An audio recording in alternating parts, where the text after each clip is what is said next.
Hi guys, welcome to KP classes. आज की class में हम आपका क्लैट का क्वांटिटेटिव टेक्निक वाला जो सेक्शन है उसकी तैयारी हमें कैसे करनी है उस पार्ट को हम बहुत डिटेल में डिस्कस करने वाले हैं। लेकिन उससे पहले there is a great news for all of you. अगर आप क्लैट 2025 की कंप्लीट तैयारी करना चाहते हैं सो केपी क्लासेस इज लॉन्चिंग योद्धा बैच, जिसमें आपको क्लैट के सभी सेक्शंस, चाहे वो आपका क्वांटिटेटिव एप्टीट्यूड हो, चाहे वो लॉजिकल रीजनिंग हो, चाहे वो जीके करंट अफेयर्स हो, चाहे वो इंग्लिश का सेक्शन हो, चाहे वो लीगल रीजनिंग का सेक्शन हो, सभी के सभी सेक्शन की कंप्लीट क्लासेस मिलती हैं। उसके क्या फीचर्स हैं हम उसके बारे में बात करेंगे। उसके बाद will be coming back to this quantitative aptitude वाला सेक्शन जो आपके एग्जाम के लिए बहुत इंपॉर्टेंट होता है ताकि आप एक अच्छे एनएलयू में अपने एडमिशन को सिक्योर कर सके। तो this is the information for the course that we are running. अब देखो, अगर आप किसी भी एग्जाम की तैयारी करना चाहते हो, सबसे पहले आपको क्या पता होना चाहिए। जैसे मान लो अगर आप कोई स्पोर्ट खेलते हो तो स्पोर्ट के लिए सबसे पहले आपको गेम के रूल्स पता होने चाहिए। तो वैसे ही अगर आप किसी एग्जाम की तैयारी करना चाहते हो तो सबसे पहले हमें पता होना चाहिए आपके एग्जाम का पैटर्न क्या है, आपके एग्जाम का डिटेल्ड सिलेबस क्या है, और फिर उसके बाद आपको एग्जाम की तैयारी करनी कैसे है। तो उसको समझने के लिए यू मस्ट बी नोइंग कि आपका जो एग्जाम पैटर्न है वो आपका लास्ट टू लास्ट ईयर से चेंज हो गया था। अब आपके एग्जाम में 120 क्वेश्चंस विल बी देयर, और for 120 questions 1 mark will be for awarded for 1 question, and 0.25 की नेगेटिव मार्किंग भी आपके एग्जाम में होती है। तो this is about the exam pattern. अगर हम वेटेज की बात करते हैं तो वेटेज आपका जो, अगर हम क्वांटिटेटिव टेक्निक वाले पार्ट के वेटेज की बात करते हैं तो आपका जो weightage 10 to 12% of the question are from this part. लेकिन आप ये नहीं सोच सकते कि आपके क्वांटिटेटिव टेक्निक में से केवल 10 to 12% आता है तो मैं इसको स्किप कर देता हूं। You will lose the game. अगर आप पहले से ही ये सोच के चलोगे कि हम ये वाला पार्ट स्किप कर देते हैं, you will lose the game. क्योंकि आप क्या है, एडमिशन लेना इज नॉट इंपॉर्टेंट। किसी एक एनएलयू में एडमिशन लेना बहुत आसान है, बहुत इजीली मिल जाता है। लेकिन टॉप एनएलयूज में एडमिशन लेना वो होता है एक अचीवमेंट, राइट। उसके लिए आपको सभी पार्ट्स में मेहनत करनी है, सभी पार्ट्स की तैयारी अच्छे से करनी होती है। अब देखो, अगर हम क्लास फीचर्स की बात करें, the course that we are coming up with is available only at 6,999 rupees, and that will give you complete coverage of all these 5 subjects which are there in this examination. और उसके साथ साथ this is the faculty team that we have. I will be taking classes for your general aptitude, उसके बाद आपकी GK and current affairs की classes हैं, और उसके बाद आपकी इंग्लिश की faculty Lokesh sir will be teaching you current affairs. तो ये हमारा जो टीचर्स हैं, जो फैकल्टीज हैं। और उसके बाद स्टडी मटेरियल, जो आपका एग्जाम ओरिएंटेड स्टडी मटेरियल है, ताकि आप मिनिमम टाइम में मैक्सिमम स्कोर कर सके। So our study material is being prepared keeping CLAT 2025 in mind, जिसमें आपको प्रीवियस ईयर्स के सारे क्वेश्चंस के सॉल्यूशंस मिल जाते हैं, जिसमें आपको टॉपिक वाइज टेस्ट भी मिल जाते हैं, जिसमें आपको प्रैक्टिस के लिए मॉक टेस्ट भी प्रोवाइड किए जाते हैं। So this is about the, there are certain other, like these are the examination dates। अब ये इंपॉर्टेंट क्यों है? क्योंकि आपको पता होना चाहिए, जैसे मान लो इंडिया वर्ल्ड कप खेलने के लिए जाता है, राइट। तो आपको पता है इतने साल के बाद ही होता है, तो आपको वो पूरे साल उतनी तैयारी में देने पड़ते हैं। आपको एक पता होता है, एक आइडिया होता है कि कितना हमें तैयार करना है। तो अगर हम क्लैट एग्जाम की बात करते हैं, this is expected to take place on the 1st of December 2024। मतलब अगर आप देखो तो we are only having less than 6 months of time to prepare for this examination. अब हम बात करते हैं कि जो हमारा कोर्स है उसके क्या क्या फीचर्स हैं, क्या क्या आपको मिलने वाला है। Already I told you that this course is available only at 6,999 rupees. और उसमें अब देखो आपको क्या क्या मिलने वाला है। You will be getting highly experience faculty who will be training you for all these subjects. Along with that we will be covering your complete subject, all the syllabus in only 150 days of time। 150 days में हम आपका पूरा का पूरा जो syllabus है वो complete करेंगे। और इतना ही नहीं, उसके साथ साथ there will be 3 times revision. मतलब आपका सिलेबस कंप्लीट करना, उसको रिवाइज करना, और उसको एक बार और रिवाइज करना। This is what we are doing with this course. Along with that there will be, you will be getting small size batch size. अब देखो, स्मॉल बैच साइज सुनने में लगता है भाई क्या है, स्मॉल हो लार्ज हो हमें क्या फर्क पड़ता है। लेकिन स्मॉल बैच साइज का फर्क ये होता है कि आप फैकल्टी के साथ वन ऑन वन इंटरेक्शन कर सकते हो, आप उनके साथ अपने डाउट को देन एंड देयर डिस्कस कर सकते हो, और उसके बाद भी अगर डाउट आपके क्लियर नहीं होते हैं so you have a option. हम उसमें क्या करते हैं कि आप अपनी फैकल्टी के साथ गूगल मीट स्केड्यूल कर सकते हो, मतलब आप अपनी फैकल्टी के साथ कनेक्ट कर सकते हो थ्रू गूगल मीट। अब आपको इतने सारे फीचर्स, जितनी भी आपकी क्लासेस होती इन दीज 150 डेज, उन सभी क्लासेस का आपको रिकॉर्डेड बैकअप भी प्रोवाइड किया जाता है on our app, on our KP exam prep app. तो अब सोचो आप इतनी सारी चीजें will be getting only at 6,999 rupees. अब आप ये समझ सकते हो this course is very affordable and this course is very effective for this examination. चलो this is for your own benefit. अगर आप क्लैट 2025 की तैयारी करना चाहते हो this is something you can explore.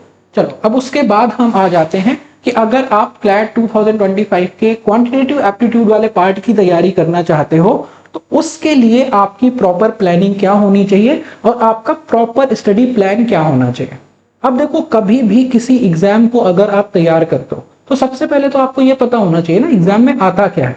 तो अब देखो जब हम क्लैट 2025 एग्जाम की बात करते हैं, क्लैट एग्जाम की पर्टिकुलरली बात करते हैं, यू मस्ट बी नोइंग कि आपका जो क्लैट एग्जाम है ना उसमें आपका जो क्वेश्चन है that will be completely entirely from only data interpretation. मतलब आपके जो क्वेश्चन आएंगे वो केवल और केवल डेटा इंटरप्रिटेशन से आते हैं। अब कहने के लिए ये एक टॉपिक है, लेकिन डेटा इंटरप्रिटेशन को समझने के लिए हमें जनरल एप्टीट्यूड के बहुत से बेसिक कॉन्सेप्ट सीखने होते हैं। अब वो बहुत से बेसिक कॉन्सेप्ट क्या है, अब जैसे देखो डेटा इंटरप्रिटेशन कहने के लिए एक टॉपिक है, लेकिन इस डेटा इंटरप्रिटेशन को समझने के लिए आपको रेशियो, आपको परसेंटेज और आपको एवरेज, कौन कौन से टॉपिक हो गए आपके, रेशियो, परसेंटेज और एवरेज, ये कॉन्सेप्ट है जो आपके डीआई का बेस होता है, जो आपके डीआई की फाउंडेशन होती है। अगर आपने परसेंटेज, एवरेज और रेशियो के कॉन्सेप्ट को बहुत अच्छे तरीके से सीख लिया तो आपकी जो फाउंडेशन है वो बहुत स्ट्रांग हो जाएगी इसके लिए। But this will only cover your 80% of the part. अब रिमेनिंग 20% क्या है, अब जैसे डीआई है, डीआई डेटा इंटरप्रिटेशन का मतलब क्या है, क्वेश्चन हो सकता है कि केसलेट फॉर्मेट में हो। अब ये सब क्या है वो अभी हम डिस्कस करेंगे। हो सकता है आपका जो क्वेश्चन है वो केसलेट डीआई की फॉर्मेट में हो सकता है क्वेश्चन आपका टैबुलर डीआई की फॉर्मेट में हो सकता है क्वेश्चन आपका बार ग्राफ में हो सकता है आपका जो क्वेश्चन है वो डिवाइड बार ग्राफ में हो सकता है आपका जो क्वेश्चन है वो लाइन ग्राफ में हो। So question can be in any format, मतलब डीआई के आपके जितने फॉर्मेट हैं क्वेश्चन आपके किसी भी पार्ट से आ सकता है, लेकिन उसकी तैयारी करना वो कैसे करना है उसके लिए हमें बेसिक जो फाउंडेशन है वो हमारी बनती है रेशियो, परसेंटेज और एवरेज के कॉन्सेप्ट से। लेकिन this will only cover your 80% of the question.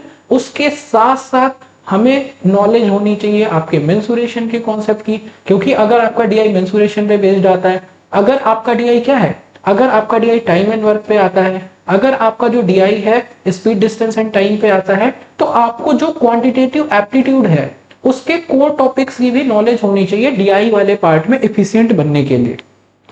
अब देखो अगर मैं आपसे पूछूं, अगर मैं आपसे बोलूं क्या कोई एक ऐसा टॉपिक है जो आपके एग्जाम के लिए सबसे ज्यादा इंपॉर्टेंट है, ऐसा टॉपिक है जो आपका परसेंटेज है। कोई भी डीआई का क्वेश्चन आप उठा करके देख लो, 99.9% of the cases will be finding at least 1 or 2 questions in the last year. At least 5 questions were there from the DI one, like from the percentage which will help you solving data interpretation. आप ये चीजें समझोगे जब आप बहुत अच्छे तरीके से इसकी तैयारी करते हो। अब देखो अगर हम परसेंटेज वाले कॉन्सेप्ट को समझने की कोशिश करें, अगर आपने परसेंटेज बहुत अच्छे से सीख लिया, बहुत अच्छे से उसको कवर कर लिया, you will be easily able to score good marks in your CLAT examination। लेकिन केवल परसेंटेज सीखना is not sufficient। Percentage, ratio, average along with that आपके जो क्वांटिटेटिव एप्टीट्यूड के अलग सेक्शन है उन सभी की आपको प्रॉपर तैयारी करनी होती है ताकि आप सभी सेक्शन में अच्छे मार्क्स लेकर के आ सके। अब हमारा पढ़ने का तरीका सबसे इंपॉर्टेंट होता है, क्योंकि आप अभी तक स्कूल के एग्जाम्स में पार्टिसिपेट करते हैं। स्कूल में पढ़ने के जो हमारे ट्रेडिशनल तरीके होते हैं वो बहुत अलग होते हैं जब आप किसी कॉम्पिटिटिव एग्जाम के लिए जाते हो। अब आपने देखा होगा भाई कॉलेज में, स्कूल में क्या होता है, आप सभी पास हो जाते हो। These are the number of people who are going to give board examination and all will clear it. लेकिन CLAT एग्जाम में ऐसा नहीं होता। There will be thousands of people and only some of you, only 3000 of you will be able to get selections in this. मतलब वहां पे elimination भी चलने वाला है। तो मतलब हमारे स्कूल के तरीके यहाँ काम तो नहीं करने वाले।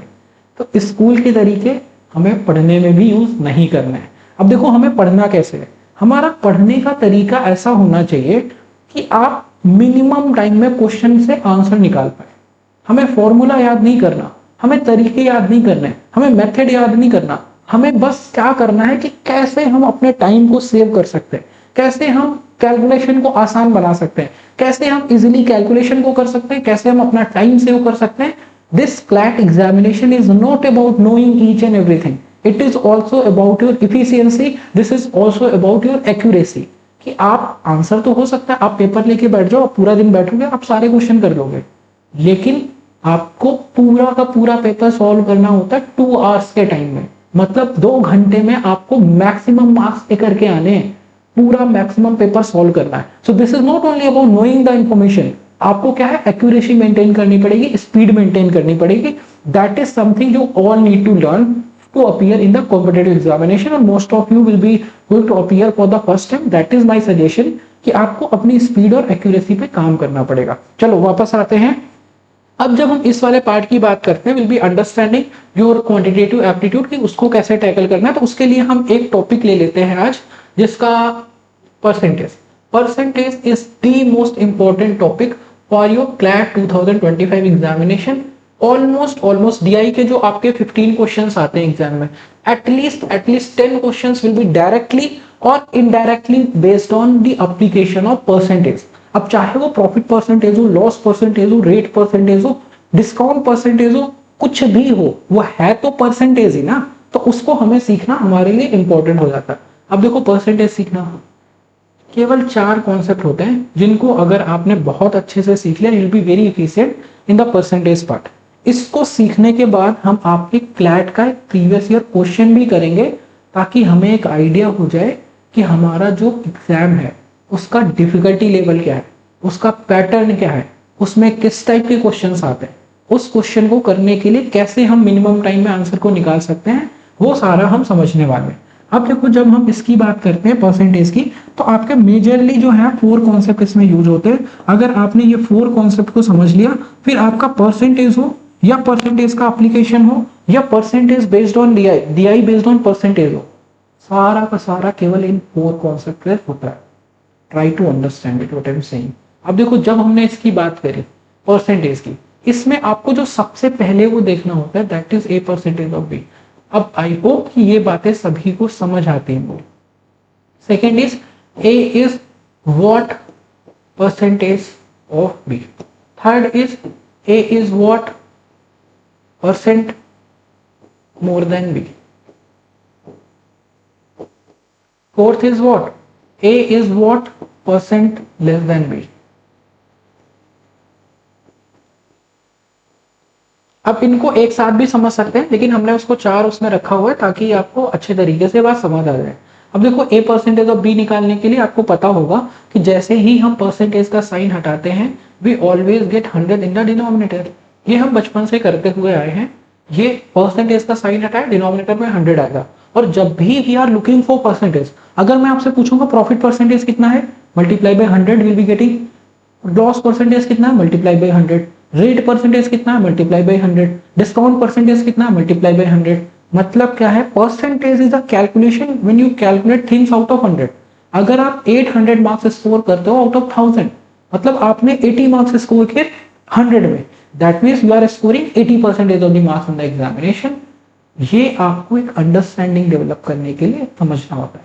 परसेंटेज मतलब पर 100 की कैलकुलेशन, कि अगर आप सैलरी कितनी है, अगर आपकी सैलरी मान लो 250 है फॉर अ मंथ, मतलब उसको हम परसेंटेज में निकाल सकते हैं ना, as compare to other employees. अगर अदर एम्प्लॉयज की आपको सैलरी दी जाती है, चलो ये आ जाते हैं। ये आपके क्या हो गए, ए परसेंटेज ऑफ बी, मतलब A multiplied by B divide by 100।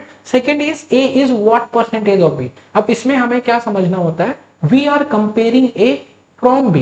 तो जिस भी यूनिट को हम कंपेयर करते हैं उसको हम न्यूमरेटर में रखते हैं, जिससे कंपेयर करते हैं उसको डिनोमिनेटर में रखते हैं, and multiply by 100 will always and always and always be there whenever you are looking for percentage, जिसको अभी हमने सीखा, चाहे वो प्रॉफिट परसेंटेज हो, लॉस परसेंटेज हो, डिस्काउंट परसेंटेज हो, रेट परसेंटेज हो, डीआई के क्वेश्चन हो, परसेंटेज निकालना है मतलब मल्टीप्लाई बाई 100 तो होगा। A is what percent more than B, A is what percent less than B. अब देखो ए बी से कितने परसेंट ज्यादा है, कंपेयर किसको किया, ए कितना ज्यादा है, किससे किया, बी से किया, जिससे कंपेयर करते हैं वो हमेशा डिनोमिनेटर में आएगा। Multiply by 100 will always be there whenever you are looking for percentage. उसके साथ साथ कंपेयर क्या कर रहे हैं, ए बी से कितना ज्यादा है, ए बी से कितने परसेंट ज्यादा है, मतलब ए बी से कितना ज्यादा है को हम कंपेयर कर रहे हैं बी से। ए बी से कितने परसेंट ज्यादा है, निकालो ए बी से कितना ज्यादा है, ए बी से कितना ज्यादा है, ए बी से ए माइनस बी ज्यादा है। कैसे आया है, मैं अगर आपसे पूछूं जो 50 है वो 30 से कितना ज्यादा है, आप तुरंत बोलोगे 20, लेकिन ये 20 आया कहां से, 50 माइनस 30 करके आया ना। तो वैसे ही आप ये समझो ए बी से कितना ज्यादा है, ए माइनस बी करके आ जाएगा। तो ए बी से ए माइनस बी ज्यादा है तो उसको हमने रखा न्यूमरेटर में, और डिनोमिनेटर में whatever is coming after then, ऐसे भी समझ सकते हो देन के बाद जो आता है उसको हम डिनोमिनेटर में रखते हैं। ये दूसरा तरीका इसको समझने का क्या है कि जिससे आप कंपेयर करते हो, यहाँ बी से कंपेयर किया, बी डिनोमिनेटर में आ गया, यहाँ भी बी से कंपेयर किया, बी डिनोमिनेटर में आ गया, परसेंटेज निकाल रहे मल्टीप्लाई बाय 100 आ गया, और ए बी से कितना कम है। अगर मैं यहाँ पूछूं 30 50 से कितना कम है, 30 जो है 50 से कितना कम है, तो आप सब्सट्रैक्ट करोगे 50 में से 30 को, राइट। तो यहाँ पे हम क्या करेंगे, जो ए है बी से कम है, बी ज्यादा है ए कम है, मतलब difference will always be always be always be in the numerator, और जो आपका देन के बाद वाला पार्ट है वो आपका डिनोमिनेटर में होगा, और multiply by 100 will always and always and always be there whenever you are looking for percentage. ठीक है, अब ये तो हो गया कि आपका पूरा का पूरा जो परसेंटेज का कॉन्सेप्ट है हम इन्हीं 4 पॉइंट से समराइज कर सकते हैं। आपके जितने भी फॉर्मूले हैं इन टॉपिक्स में वो सारे के सारे हम इस पार्ट से डेरिवेट कर सकते हैं। लेकिन इसके बाद ये तो हो गया कि हमें कॉन्सेप्ट कितने सीखने हैं परसेंटेज में, लेकिन अब हमें टाइम भी तो सेव करना है। टाइम सेव करने के लिए हमें इजी कैलकुलेशन ट्रिक्स को सीखना होता है। कैसे आप इजीली कैलकुलेट कर सकते हो, कैसे आप मल्टीप्लिकेशन को बहुत जल्दी कर सकते हो। अब जैसे मान लो अगर मैं आपसे बोलूं 14.28% ऑफ 7, अब बहुत से लोग क्या करेंगे, बहुत से लोग इसको लेकर के लग जाएंगे, भाई कितना होगा 14.28 मल्टीप्लाई बाई 7 किया, डिवाइड बाई 100 किया, डेसिमल लगाया 0, ये सॉल्व किया, ऐसे सॉल्व किया, सॉल्व करके आंसर आ गया 1। अब कोई एक स्टूडेंट है जिसको इसकी नॉलेज है कि 14.28% इज नथिंग बट 1/7, अब जिसको ये पता है 1/7 इंटू 7 इज इक्वल टू 1। अब ये कैसे आएगा, ये होती है इजी कैलकुलेशन ट्रिक्स जो आपके एग्जाम के लिए बहुत इंपॉर्टेंट होती है, जो आपके एग्जाम में आपका टाइम बचाती है। ठीक है, तो ये वाले पार्ट को और अच्छे से समझना है, इस वाले पार्ट को और ध्यान से समझना है, क्योंकि यहाँ पे हम सीखने वाले हैं कैसे आप कैलकुलेशन को इजीली कर सकते हो, ताकि आप कहीं से तो आपको वो कॉम्पिटिटिव एज लेना पड़ेगा बाकी स्टूडेंट से, क्योंकि आप भी अपना सिलेक्शन चाहते हो और जो दूसरा स्टूडेंट आपके साथ कंपीट कर रहा है उसको भी अपना सिलेक्शन इंश्योर करना है। तो आपको कॉम्पिटिटिव एज कैसे मिलेगा, वो भी क्वेश्चन सॉल्व कर रहा है, आप भी क्वेश्चन सॉल्व कर रहे हो, आपका भी पेपर छूट रहा है, उसका भी छूट रहा है। जब आपका पेपर नहीं छूटेगा, जब आप पूरा पेपर करके आओगे, राइट, मतलब इसमें आपकी एक्यूरेसी भी हो, तो आप एक्सपेक्ट कर सकते हो कि हाँ ठीक है कुछ अच्छा किया, चलो आ जाते हैं वापस। अब जैसे मान लो 1/2 होता है ना, किसी चीज का आधा, मतलब क्या होगा 50%, राइट। अगर अब देखो 1/3 कितना होता है 33.33%। अब ये सारी इजी कैलकुलेशन में आपको हेल्प करेंगे। जैसे मान लो 33.33% ऑफ 9 निकालना है तो 33.33% नहीं लिखना, उसको लिख दो 1/3, कैलकुलेशन आसान है। अब उसके बाद 1/4 आता है, 1/4 क्या होता है 25%। फिर उसके बाद आपका आता है 1/5, 1/5 क्या होता है 1/20%, नहीं 1/5 इज इक्वल टू 20%, राइट। फिर उसके बाद आ जाओ 1/6।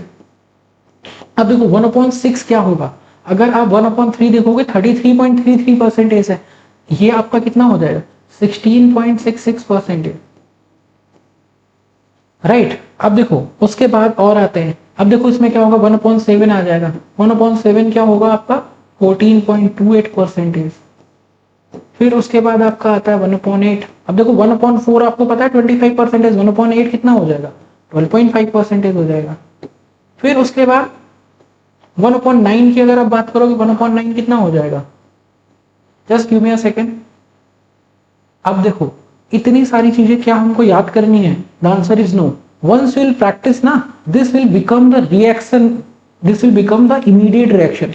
कुछ चीजें आपके एग्जाम में जो आती है ना, उसके लिए हमें कैलकुलेशन रिक्वायर्ड होती है। कुछ चीजें ऐसी होती है जो आपके रिएक्शन होती है। अगर मैं आपसे बोलूं 5 + 3 + 8, आप ये थोड़ी करोगे 5 को 3 में ऐड किया 8 हो गया, 8 में 8 को ऐड किया 16 हो गया। आप लाइन थोड़ी खींचोगे उसके लिए, आप डायरेक्टली उसको ऐड कर दोगे, because this is coming out of what, because this is coming as a reaction, this is not the part of calculation. अब जिसको नहीं आता है छोटे बच्चे को, उसके लिए वो कैलकुलेशन है, तो वो वहां पे उसको टाइम लगेगा। लेकिन जिसको वो आता है तो that will become the part of immediate reaction. तो हमें अपनी कैलकुलेशन को रिएक्शन तक लेके जाना है, कि जहां पे आपको क्या है, जहां पे आपको इतना सोचना ना पड़े, जहां पे आपको इजिली क्या है, जहां पे आपको इजिली इनके आंसर दिखने स्टार्ट हो जाए। चलो अभी हम क्या कर रहे हैं, अभी हम आपका क्वांटिटेटिव एप्टीट्यूड के जो प्री रिक्विजिट्स हैं उनको डिस्कस कर रहे हैं, जिसमें हम परसेंटेज समझ रहे हैं, राइट। अभी हमने क्या डिस्कस किया, आपके अगर हम परसेंटेजेस की बात करते हैं, 1/2 आपका क्या होता है, 1/2 is nothing but half, that is 50%। 1/3 is what, that is nothing but 1/3, that is 33.33%. Then after that when you are talking about 1/4, that is going to be equal to 25%. Then after that 1/5, that will be equal to 20%, and this is nothing but multiplied by 100, you'll be getting 50%. Multiplied by 100, you'll be getting 33.33%. Multiplied by 100, you'll be getting 25%. Same way, multiplied by 100, you'll be getting 20%. So these are the tricks that you can use for the easy calculations. फिर उसके बाद आते हैं, जब हम इसकी बात करते हैं 1/6, 1/7, 1/8, and after that we'll be talking about 1/9, 1/10. At least आपको 1/11 या 12 तक आपको पता होना चाहिए, ताकि आप इजीली उस कैलकुलेशन को कर पाए। अब देखो जैसे हम 1/6 की बात करते हैं, 1/3 33.33%, मतलब 1/6 जो होगा वो इसका हाफ होगा। अगर ये 33 है तो वो किसके आसपास होगा, वो आपका 16 के आसपास होगा, क्योंकि 16 का मल्टीप्लाई भी 2 करेंगे इट विल बी 32। तो अगर हम इसको देखो करते हैं, ये कितना आता है आपका, ये आपका आ जाएगा 16.66%।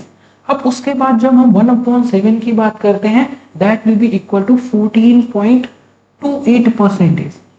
फिर उसके बाद जब हम 1/8 की बात करते हैं, अब देखो 1/4 आपको पता है कितना होता है, 1/4 इज 25%। तो जब हम 1/8 की बात करेंगे, that will be the half of this part, so that will be equal to 25 divided by 2 will be 12.5%। उसके बाद जब हम 1/9 और 1/11 की बात करते हैं, आप इसको एक के रिस्पेक्ट में दूसरे वाले को समझ सकते हो।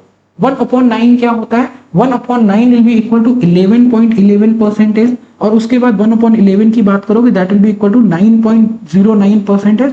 और 1/10 आपको समझ आना चाहिए, when you multiply 1/10 by anything you'll be getting 10%. 1/10 upon anything, 1/10 of anything will be equal to 10%.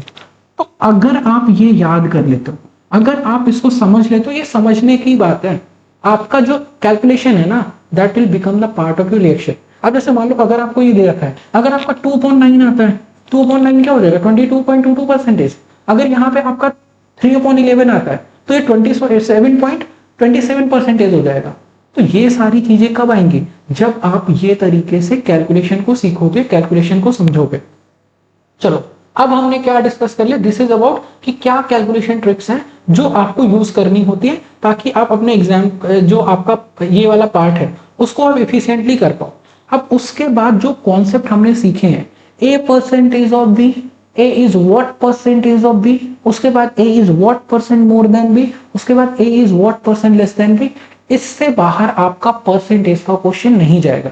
अब देखो उसको समझने के लिए हम क्या करेंगे, हम क्लैट का ही एक क्वेश्चन उठाएंगे, उसको समझने की कोशिश करेंगे। लेकिन ध्यान रखना एक चीज, अगर आपने मैथमेटिक्स को नहीं पढ़ा है, अगर आपका जो 12th में है मैथ्स नहीं है, अगर आप ऐसे स्टूडेंट हैं जिसको मैथ से डर लगता है, तो सबसे पहले आपको ये समझना चाहिए भाई, आपके अंदर आपको वो डेवलप करना पड़ेगा कि मुझे इसको फेस करना है। अगर मान लो आप क्या हो, अगर आप एक टफ बैट्समैन नहीं हो, तो आपको सबसे पहले चैलेंज आपके लिए क्या है, आपको क्रीज पे खड़े रहना है, आपको बॉल को फेस करना है, आपको अपना विकेट नहीं गिराना। Same goes with this practice. अगर आप ये पहली बार पढ़ने वाले हो ना, तो ये सोच के नहीं हट जाना कि भाई मेरे लिए तो डिफिकल्ट है, मेरे को तो ये समझ ही नहीं आएगा। अगर वो एटीट्यूड रहेगा, नो मैटर कितना इजी मैनर में आप समझते हो, आपको वो कभी नहीं समझ आने वाला। ठीक है, तो अब देखो प्रीवियस ईयर में आपके क्वेश्चन कैसे आते हैं, उसका क्या डिफिकल्टी लेवल है, उसके लिए हम क्या करेंगे, उसके लिए हम आपका प्रीवियस ईयर का क्वेश्चन ही उठा के देख लेते हैं कैसे क्वेश्चन आते हैं। आपका जो क्वेश्चन है that can be either from case study DI, tabular chart, pie chart, line graph, bar graph, ये किसी भी तरीके के फॉर्मेट में आपका क्वेश्चन आ सकता है। लेकिन इसके लिए प्रीरिक्विजिट्स क्या है कि हमें क्वांट के टॉपिक्स आने चाहिए ताकि हम इसको इजीली कर पाए। अब देखो ये आपका जो क्वेश्चन है ये आपके क्लैट एग्जाम में आ चुका है क्वेश्चन है। अब देखो इतनी बड़ी इंफॉर्मेशन आपको केसलेट फॉर्मेट में दी गई है। जब भी आपको इंफॉर्मेशन केस समरी फॉर्मेट में दी जाती है उसको हम बोलते हैं केसलेट DI। उसको हम क्या बोलते हैं, केसलेट DI। अब देखो कहने के लिए केसलेट DI क्या दे रखा है, दो कंपनीज हैं जिनका नाम क्या है, Polaris and contingent. They started their business in the year 2007, been both per companies in the competition with each other in profit making. अब देखो कहने के लिए पैसेज बहुत बड़ा है, आप अगर पढ़ोगे आपको लगेगा भाई इतना बड़ा पैसेज कैसे इंफॉर्मेशन निकालेंगे, कैसे क्या करेंगे, कैसे क्या करेंगे। लेकिन अगर आप ध्यान से देखो ना, आप मैथ्स डिस्कस कर रहे हो ना, फिलोसफी तो डिस्कस नहीं कर रहे। तो अब देखो हमें कुछ चीजों को कैंसिल आउट भी करना होता है। यहाँ क्या दे रखा है, दो रिनाउंड कंपनी जिनका नाम है पोलेरिस और कंटिजेंट, 2007 से बिजनेस में है। ये इतना पार्ट हटा दिया, अब आपका क्वेश्चन हो गया इतना सा।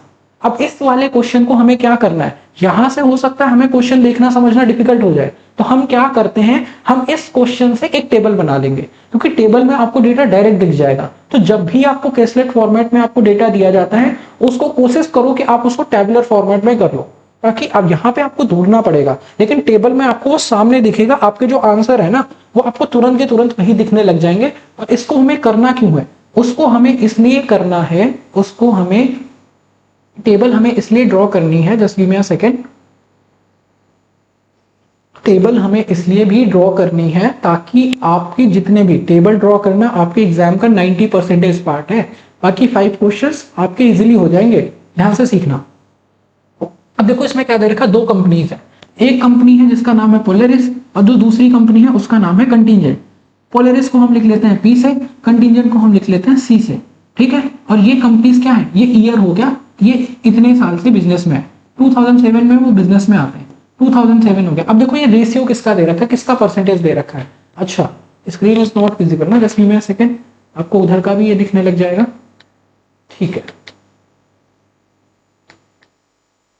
I hope the screen is clearly visible now, right. अब देखो इसमें दे रखा है दो कंपनीज है, 2007 से वो बिजनेस में है। अब क्या दे रखा है, पोलेरिस ने अर्न किया 30% का प्रॉफिट 2007 में। पोलेरिस ने 2007 में कितना प्रॉफिट अर्न किया, 30% प्रॉफिट अर्न किया। चलो आ जाते हैं इस पे। इन द ईयर 2007 एंड 2008 में भी इसने जो प्रॉफिट अर्न किया ना, 2008 में भी इसने जो प्रॉफिट अर्न किया वो 30% ही है। Polaris earn 30% of profit in the year 2007 and 2008, further increase it to 40% in 2009। 2009 में इसका प्रॉफिट बढ़ गया और वो प्रॉफिट कितना हो गया, वो प्रॉफिट हो गया 40%। अब चलो उसके आगे बढ़ जाते हैं, और क्या दे रखा है 40%। हाउएवर इस profit decrease to 20% in the year 2010। 2010 में इसका भाई प्रॉफिट डिक्रीज हो गया, 2010 में इसका प्रॉफिट डिक्रीज होकर के कहां पहुंच गया, 20% हो गया। मतलब 40% हुआ फिर डिक्रीज हो गया प्रॉफिट, किसका, पोलेरिस का 20 in the 2000। On the other hand अब किसकी बात कर रहे हैं, कंटिजेंट की। कंटिजेंट ओपन होता है 40% पे इन 2007। 2007 पे इसको जो प्रॉफिट होता है 40% का होता है, बट स्लोली डिक्रीज टू 35% इन 2008। 2008 में क्या हुआ, ये डिक्रीज हो गया कितना, 35%। मतलब 40% पे उसका प्रॉफिट होता है, नेक्स्ट ईयर ही वो 5% डिक्रीज कर जाता है, 35% हो जाता है। 30% इन 2009। अब 2009 में कितना हो गया, 30% हो गया। उसके बाद अगर ध्यान से देखो, interestingly both the companies increase their profit percentage in the latter year. उसके बाद इन्होंने क्या किया, अब अच्छा ध्यान से समझना, both the companies increase their profit percentage in the later year probably. Polaris ने increase किया profit 35% in 2011। Polaris ने क्या किया, 2011 में अपने प्रॉफिट को इंक्रीज किया, कितना इंक्रीज किया, 35% कर लिया। Polaris increase its profit to 35% in 2011। इसका जो प्रॉफिट परसेंटेज है वो बढ़ के हो गया 35%। अब उसके बाद और क्या हुआ, एंड 50% इन 2012। भाई 2012 का भी डेटा दे रखा है, पोलेरिस अब 35% पे नहीं है, 50% पे पहुंच गए 2012 में। ये डेटा हो गया आपका पोलेरिस का। चलो आगे आ जाओ कंटिजेंट पे। साइमल्टेनियसली कंटिजेंट ने इंक्रीज किया प्रॉफिट 45% इन 2010। 2010 में कितना इंक्रीज किया, 45% किया। 50% किया 2011 में, फिर उसके बाद 60% किया 2012 में। अब क्या और कोई डेटा दे रखा है? Understand the income and expenditure for the better performance of both the companies in future, answer the following questions. अब देखो, दैट इज द पार्ट। अब इस पार्ट को आप कितने टाइम में करते हो? This can take 2 minutes of time, 3 minutes of time. हमने क्या किया, जितना डेटा आपको ये दे रखा है ना मिक्स, आपको यहाँ दिख जाएगा। 2007 में 30% किया, 8 में 30%, 9 में 40%, 2010 में 20%, 35, 50%, ऐसे ही कंटिजेंट का आपको डेटा दे रखा है। ये काम क्या है? ये काम सीखना समझना बहुत आसान, ठीक है। ये जो इंफॉर्मेशन इस फॉर्म में दी गई उसको हमने टैबुलर में चेंज कर दिया। अब देखो, what is the increase in profit of contingent company in percentage from 2011 to 2012। जो कंटिजेंट कंपनी है ना, जो कंटिजेंट कंपनी है उसका प्रॉफिट कितना इंक्रीज होता है 2011 से 12 में? 11 से 12 में कितने का इंक्रीज होता है, हमें ये निकालना है। अब ध्यान से समझना, कुछ चीजें हैं जो हमें इसमें सीखनी है, समझनी है। क्या दे रखा है? What is the increase in the profit of contingent company in profit percentage from year 2011 to 2012। 2011 से 2012 में जो कंटिजेंट कंपनी है उसके प्रॉफिट में कितना इंक्रीज है, ये आपके प्रॉफिट नहीं दे रखे। अगर आपको दे रखा होता कितना, ये प्रॉफिट परसेंटेज दे रखा है। और प्रॉफिट परसेंटेज क्या है? कॉस्ट प्राइस पे कैलकुलेट होता है, मतलब आपकी जो कॉस्ट है ना उस पे कैलकुलेट होता है। अब हमें ये नहीं पता कि इनकी कॉस्ट सेम है या नहीं है। अगर ये कॉस्ट सेम होती तो अब देखो, बहुत से बच्चे क्या गलती करते हैं, डायरेक्टली आपने देखा पहले 50% है, 10% है, कितने परसेंटेज का इंक्रीज है, डायरेक्टली 10% मार्क करके आ गए और हो गया आपका क्वेश्चन गलत। वो कब होगा 10% का इंक्रीज? 10% का इंक्रीज तब होगा जब आपका कॉस्ट प्राइस सेम होगा, राइट। कि अगर आपने पिछले साल में भी 50% का प्रॉफिट किया ऑन द सेम प्राइस, 60% का प्रॉफिट किया ऑन द सेम प्राइस, तो आपका प्रॉफिट इंक्रीज हो गया 10% से। लेकिन यहाँ पे बात ये नहीं है, यहाँ पे आपका जो इंक्रीज है ना वो आपका प्रॉफिट परसेंटेज में इंक्रीज होता है। तो answer is can not be determined, ये आप डिटरमाइन नहीं कर सकते। प्रॉफिट परसेंटेज से आप कैसे डिटरमाइन कर लोगे? आपकी सैलरी का मान लो आप 40% सेव करते हो आज, अगले साल आप अपनी सैलरी का 30% सेव करते हो, तो कितना घट गया भाई? पहले कितना सेव करते थे वो बताओ ना। पहले आपका सीटीसी था 6 लाख, अब आपका सीटीसी है 8 लाख, तो आपका वो बढ़ गया ना, सैलरी बढ़ गया, तो आपके सेविंग अलग अलग हो गए, आपका तो सैलरी परसेंटेज में है। तो उसके लिए बेस सेम होना चाहिए, उसके लिए कॉस्ट प्राइस सेम होनी चाहिए। ये सारे कॉन्सेप्ट हम प्रॉफिट परसेंटेज, लॉस परसेंटेज में सीखते हैं। अभी क्या है, अभी ये बस एक ओवरव्यू है ताकि आपको समझ आ जाए कि आपके एग्जाम का डिफिकल्टी लेवल क्या है, किस तरीके के क्वेश्चन आते हैं, क्या क्वेश्चन आते हैं। चलो आगे बढ़ जाते हैं। उसके बाद what percentage of total profit making of Polaris company in 2011-12 is total profit making of contingent company in 2007 and 8। ध्यान से समझना क्या दे रखा है। Total profit making of Polaris in 2011 and 12। Polaris की 2011-12 में प्रॉफिट मेकिंग कितनी है? 35 और 50, ये कितना हो जाएगा? 85%, राइट। अब उसके बाद देखो, what percentage of total profit making of Polaris company in 2011 and 12 is total profit making of contingent company 7 and 8। Contingent company 7 and 8 में कितना करती है? 40 एंड 35, ये हो गया आपका कितना? 75%। अब ध्यान से समझना, इसमें आपके क्लैट एग्जाम जो कंसोर्शियम है ना उसने भी गलती करी, उन्होंने इसमें गलत आंसर दिया था, बाद में वो करेक्ट किया था। क्या दे रखा है?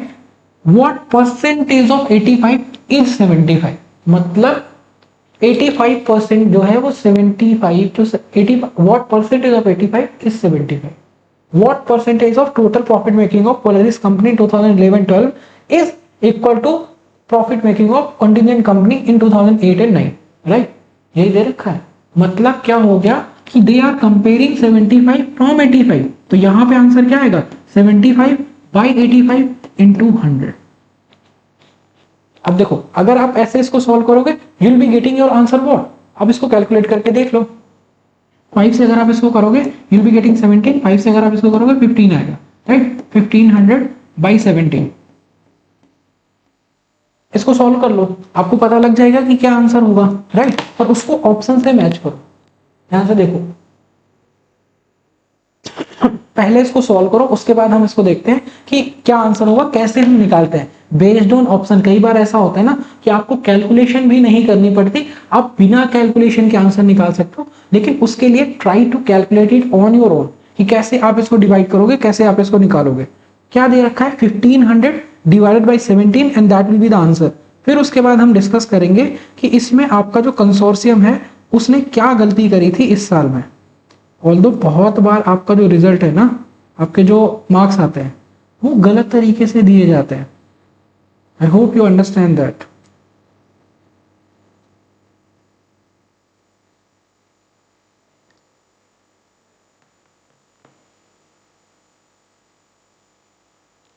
अब देखो क्या दे रखा था, what percentage of total profit making of Polaris company in 2011 and 12।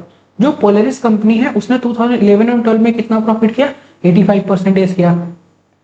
To the profit making of is total profit making of contingent company 7-8, contingent ने 7 और 8 में कितना किया, 75 किया। So now they are saying what percentage of total profit making of Polaris company जो profit making करी वो उसका कितना परसेंटेज है। अब देखो ध्यान से समझना इसको अगर आप सॉल्व करोगे इट विल बी अराउंड 88%। ये आपका अराउंड ऑन एन एवरेज कितना आएगा, 1500 डिवाइडेड बाई 17 करेंगे ना, ये आपका अराउंड 88% आएगा।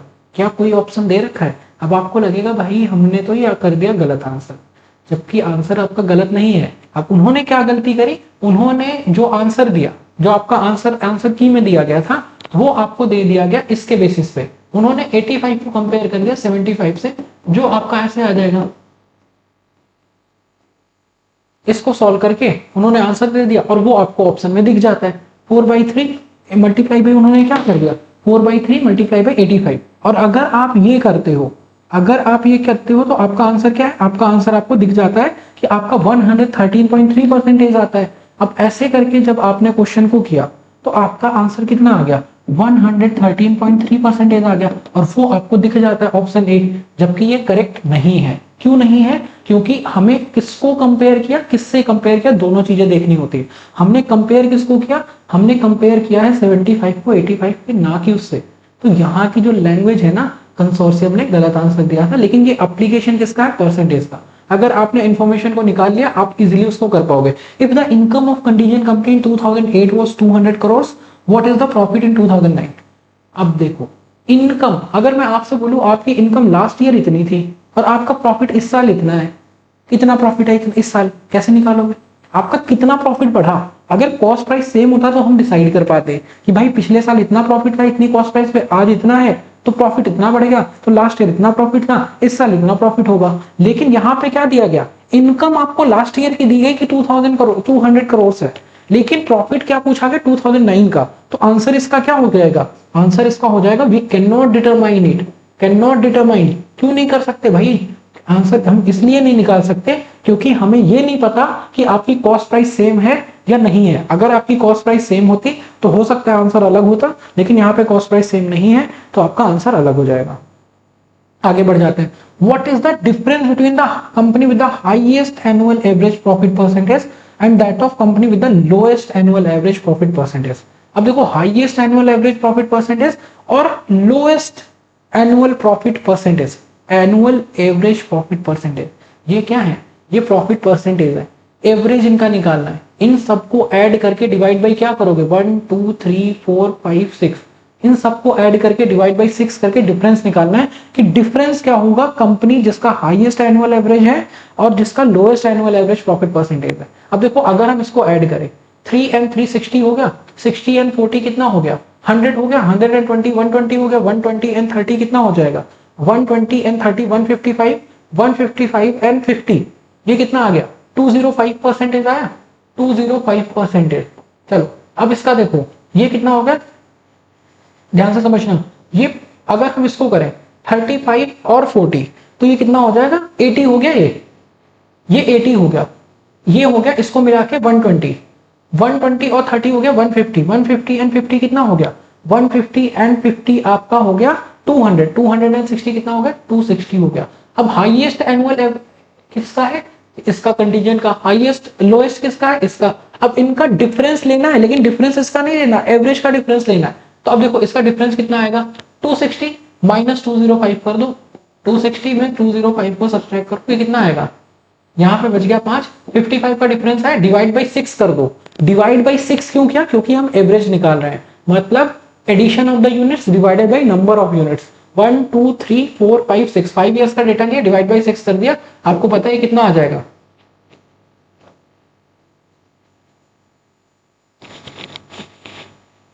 9 आएगा, 9 पॉइंट समथिंग आएगा। अब देखो आपका एक ऑप्शन दे रखा है 9.17, 9.17 आपका क्या होगा? आंसर हो जाएगा। अब अगर आप ध्यान से देखो तो लगेगा भाई क्वेश्चन बहुत टफ है, क्वेश्चन कैसे करना है, क्वेश्चन कैसे करेंगे, थोड़ा सा डिफिकल्ट होता है ये वाला पार्ट, यहाँ से यहाँ देखना। That is why I am saying कि क्वेश्चन क्या है कि हाईएस्ट एनुअल एवरेज और लोएस्ट एनुअल एवरेज का डिफरेंस क्या है, इनको डिवाइड बाई 6 करो, इसको डिवाइड बाई 6 करो, डिफरेंस ले लो, या डिफरेंस लेके डिवाइड बाई 6 करो, आपका आंसर सेम आएगा। तो ये हो गया आपका क्वेश्चन नंबर 4। अब उसके बाद आगे बढ़ जाते हैं, क्वेश्चन नंबर 5 क्या, what is the percentage increase in the profit of Polaris company from 2010 to 11। Polaris company का जो प्रॉफिट बढ़ गया ना 2010 से 11 में, 10 से 11 में कितना बढ़ गया? अब बहुत से लोग बोलेंगे 15% बढ़ गया, ठीक है, लेकिन हम ये कैसे निकालेंगे? हम यहां से निकाल ही नहीं सकते, नहीं निकाल सकते, क्योंकि यहाँ पे हमें कॉस्ट प्राइस नोन नहीं है। 2010 से 11 में कितना बढ़ गया? या तो एक तरीका हो सकता है निकालने का, लेकिन वो तरीका गलत है। आंसर इसका होगा कैन नॉट बी डिटरमाइंड। अगर कॉस्ट प्राइस सेम होता तो आपका प्रॉफिट परसेंटेज 20 से 35 हो गया, कितना बढ़ गया? 15 बढ़ गया 20 पे, तो 100 पे कितना बढ़ेगा? तो 100 से मल्टीप्लाई कर देते हैं, आपका 75% आंसर आ जाता। But this is wrong answer, this can be only when the cost price is same. So that is why although there are many mistakes each and every year they give in the examination, but you need to be better prepared for it, कि अगर आपके ऐसे questions आते हैं आपको उसको mark करके आना है, ताकि उसके ग्रेस मार्क है वो भी आप सभी को मिल जाते हैं। So this was about what kind of questions are there in the examination, and this will require lots and lots and lots of practice। अगर आप अच्छी से अच्छी प्रैक्टिस करोगे तभी आप इस एग्जाम को, जो DI वाला पार्ट है उसको आप क्रैक कर सकते हो। अदरवाइज अगर आप सोचते हो कि बस हम क्वांट कर ले, परसेंटेज कर ले, हो जाएगा, नहीं होगा। This question was completely based on the application of percentage, that is why we